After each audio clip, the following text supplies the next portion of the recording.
and rather than saying no to the business who want to use these tools and get the benefits from them.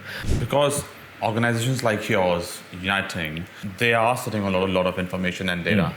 And in this conversation of not just AI and cybersecurity, but generally data sovereignty is a key issue. What are your views from a point of view of a large provider within the care sector or healthcare sector?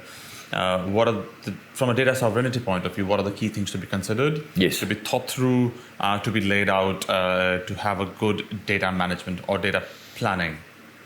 Absolutely. So one of the risks with AI is what data do you share with it, and what happens with that data once it's gone out. So how we've managed that.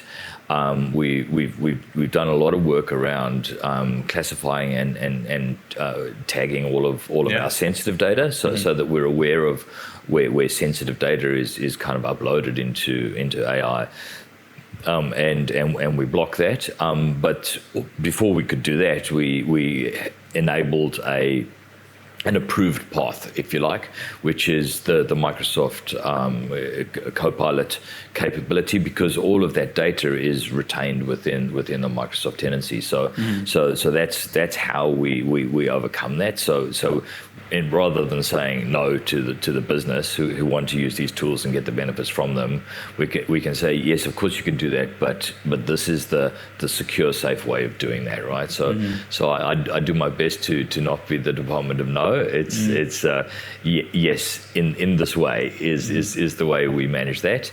And from a data sovereignty perspective, all of that information is retained in the Australian data centres.